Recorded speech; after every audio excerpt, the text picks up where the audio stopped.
Selamat malam, Bapak Bayu. Selamat malam. Perkenalkan saya Setiadi Arianto. Saya asalnya berangkat dari Kalimantan, Pak, tetapi berencana tinggal di Kebumen. Kebumen kan full dengan padi, Pak. Betul. Nah, kira-kira Pak untuk masa depan saya besok, peluang apa Pak yang bisa ditangkap di tempat seperti itu Pak, yang full produksi padi setiap tahun? Padinya mau diapain?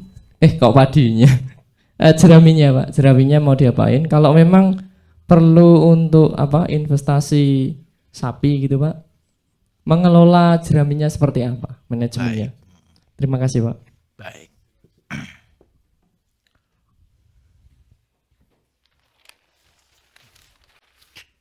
Kalau lahan kita full padi,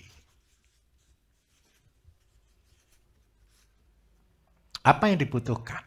Ini konsep teorinya Bapak Ibu yang paling ujung ini.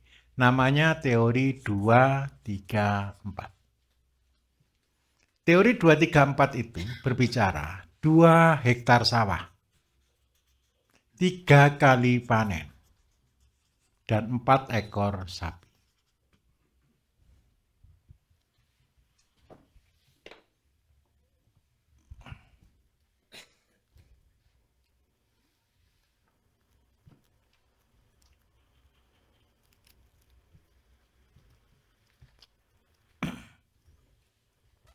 Jadi 2-3-4. Kenapa kita membuat konsep 2-3-4 ini sponsor dulu Bapak Ibu.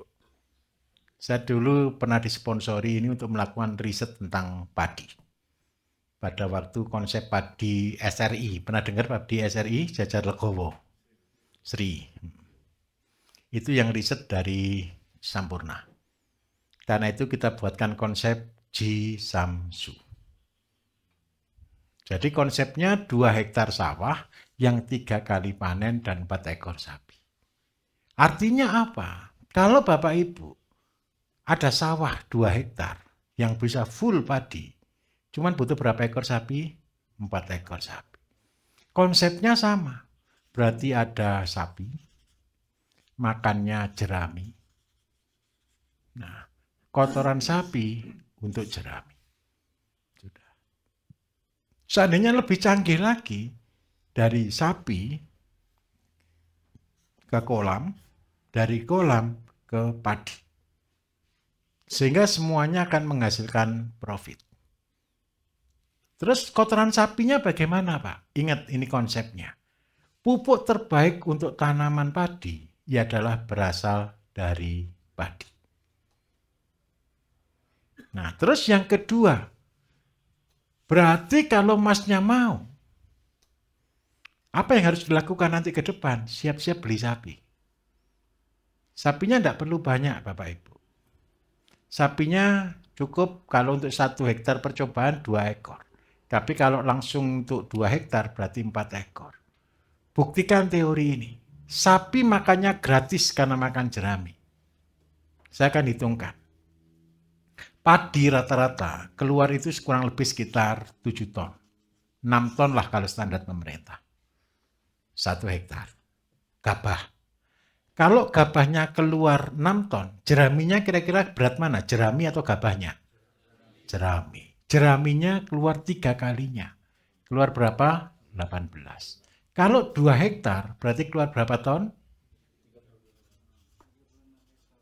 36 ton. 2 ekor sapi, makannya Bapak Ibu 1 hari, kurang lebih sekitar 40 kilo. Makannya setiap hari. Berarti setiap hari butuh berapa kilo? Kalau kali 30 hari ketemu berapa 1 bulan? 2,4 ton. Kali 4 ketemu berapa? Ya sekitar anggaplah 10 ton. Nah, sudah. Kita punya cadangan 36 ton ini basah. Betul atau tidak? Ketika Bapak Ibu simpen dalam waktu 4 bulan, ini sisanya maksimal tinggal 12 ton. Sepertiga kan sisanya. Cukup atau tidak berarti? Cukup. Nah, terus yang kedua, pupuknya. Pupuknya sebanyak seberapa? Anggap aja setiap hari kurang lebih 30 sampai 40 kilo. Kita buat 30 kilo deh. Karena ada yang terserap dan ada yang hilang. Kalau 30 kilo kali 30 ketemu berapa? Kali 2 anggap aja ketemu sekitar 2 ton. Betul ya? Berarti kita punya pupuk padat setiap bulan 2 ton. Kalau 4 bulan ketemu berapa? 8 ton. Dibagi 2 berarti 1 hektar ketemu 4 ton. Ini ada teorinya Bapak Ibu. Teori organik dunia. Ketika sebuah sawah dipupuk organik 5 ton selama 5 tahun berturut-turut, maka tanah itu akan kembali seperti dulu kala. Nah, ini yang kita sebut dengan pemulihan bumi. Bapak Ibu kepengen meninggalkan warisan yang baik atau yang jahat untuk anak cucu? Saya minta tolong dengan sangat. Hari ini tanah kita sudah rusak. Hari ini tanah kita sudah asam. Tidak ada cara lain untuk pemulihannya. Kita harus kembalikan ini. 4 ton kali 3 itu ketemu 12 ton. Ini sudah melebihi dari teori organik. Standarnya cuma 5 ton. Jadi kalau satu lahan, 1 tahun dikasih 12 ton berturut-turut dalam waktu 5 tahun, maka tanah itu akan jadi subur seperti zaman dulu lagi. Dan itu yang harus kita wariskan. Karena apa? Kalau sistem sekarang kita teruskan Bapak Ibu, kita bukan lagi membuat sawah. Tapi sawah sudah menjadi padang pasir. Padang yang tandus. Apa buktinya? Kalau Bapak Ibu hari ini telat ngasih pupuk kimia, kira-kira padinya bagus atau tidak? Tumbuh atau tidak kira-kira? Tumbuh Pak sebentar, setelah 1 bulan tahu-tahu hilang. Fair. Berarti tanah kita masih subur atau sudah tandus? Sudah tandus, sudah rusak. Apakah kita akan mewariskan tanah yang rusak untuk anak cucu kita? Tidak. Saya minta tolong dengan sangat, ini tugasnya Bapak Ibu ke depan. Selamatkan tanah kita. Cuman gara-gara pelihara sapi aja. Terus bisnis saya di mana? Bisnisnya begini. Ketika sistem ini dijalankan, berarti muncul padi organik atau tidak? Muncul. Saya minta maaf dengan sangat. Apa bedanya padi organik dengan tidak? Paling gampang. Bapak Ibu kalau punya padi organik, taruh di atas piring, 3 hari tidak basi. Nasinya. Nasi kalau di piring berapa lama bisa basi? Semalam sudah basah kan? Pasti basi. Buktikan teori ini. Terus yang kedua, ketika Bapak Ibu memulihkan lahan pertanian terutama untuk padi. Padi itu punya limbah yang terbanyak namanya bekatul, betul ya? Aslinya Bapak Ibu, kalau seandainya padi kita tidak berubah, tidak ada orang sakit kolesterol, asam urat, diabetes. Hari ini, minta maaf dengan sangat. Diabetes sudah banyak atau tidak? Yang disalahkan siapa? Bukan Pak, padinya kan. Jangan makan nasi, betul atau tidak? Itu loh teori kapan. Ayo kita balik. Orang tuanya Bapak Ibu dulu makan nasi atau bukan? Diabetes atau bukan? Tidak. Padahal makan nasinya. Yang berbeda apa? Tanahnya. Yang kita makan bukan lagi unsur hara dari tanah. Tapi hanya zat kimia di dalam tanah. Dari pupuk. Karena itu kita harus kembalikan ini. Karena apa Bapak Ibu? Bekatul. Ini sederhana. Bekatul ini bagi saya untuk mengobati orang sakit jantung. Untuk orang mengobati sakit saraf. Untuk mengobati orang yang mengalami gangguan pada sumbatan peredaran darah. Cuman bekatul. Sampai kalau pasien-pasien saya yang sakit jantung yang sudah parah-parah Bapak Ibu selalu bilang, ketika ketemu dengan saya testimoni ke saya, Pak saya jadi bebek setahun gitu. Kenapa jadi bebek Bapak Ibu? Makannya bekatul.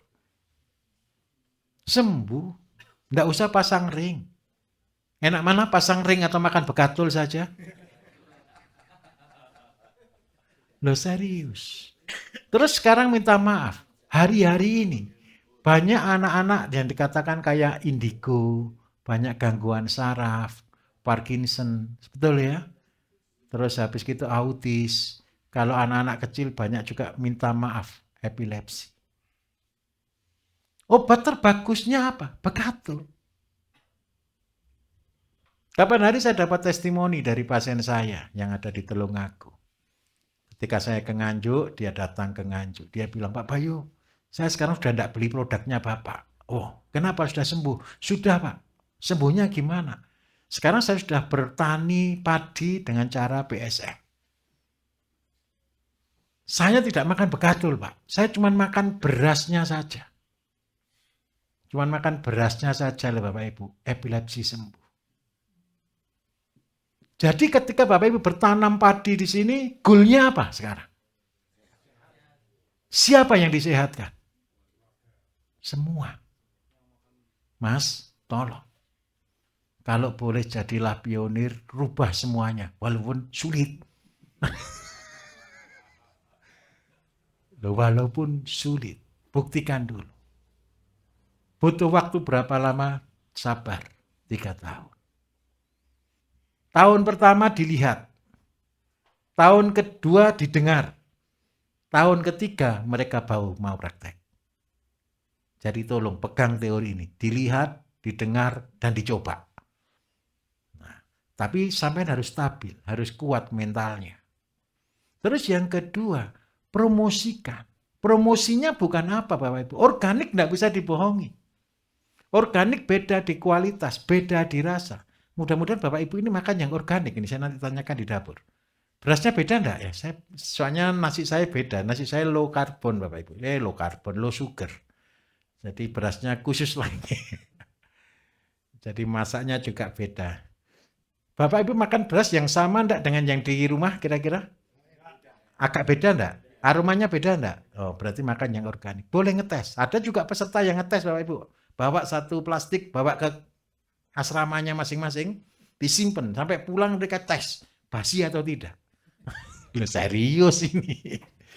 Ini banyak orang yang melakukan itu. Rasakan bedanya. Saya minta maaf malam ini dulu. Bapak Ibu sudah harusnya capek enggak malam ini? Tapi saya bersyukur sekali ini masih bersemangat semua ini. Kayak masih jam 7 sore padahal sudah hampir jam 11 ini. Sudah jam berapa ini kira-kira ini? 10:30. Oke, tenang. Tidak terasa. Siapa yang pernah ikut pelatihan? Bukan pelatihan gini, pelatihan di dinas atau di apa? Biasa. Gitu. Siang aja. Siang aja sudah capek belum, Mbak? Tidak kuat. Makanya, apa yang membuat beda? Nomor 1 adalah makanan. Nomor 2 adalah herba. Apa yang ada, apa yang disediakan. Panitia ngatur Bapak Ibu, itu sudah di schedule. Mas bisa diterima? Terus goalnya kalau ini sudah jadi, tolong jadilah pedagang yang baik. Pupuk sediakan, nanti potong panen. Terus yang kedua, tampung, jual. Karena itu Bapak Ibu kita akan buat koperasi di tiap kota, itu tujuannya di situ. Kenapa kok saya katakan begitu? Tiap daerah berbeda-beda. Coba di NTT, butuh nasi enggak Pak? Nasi dari mana? Bukan dari berasnya Pak, bisa dari Makassar, bisa dari Jawa, betul enggak? Tapi ketika kita dalam satu komunitas, minimal satu, kita enggak saling membohongi. Banyak orang berkata bisa dapat sertifikat organik, betul? Apakah barangnya organik? Belum tentu. Tapi saya berharap satu, nanti Bapak Ibu jadilah orang-orang yang jujur di sana. Kita akan menjual apa adanya. Karena apa? Bisnis kita adalah bisnis yang bermanfaat bagi orang lain. Dan bisnis ini adalah ibadah. Bisa dipahami Mas? Mulai dari sekarang, mulai buat promo-promo tentang organik. Supaya ketika pulang, jualnya 2. Jual bekatul dan jual beras organik. Tapi jangan beras organik. Kita nyebutnya beras sehat Bapak Ibu. Nah, mulai nabung ya, pulang-pulang besok beli sapi, gitu ya.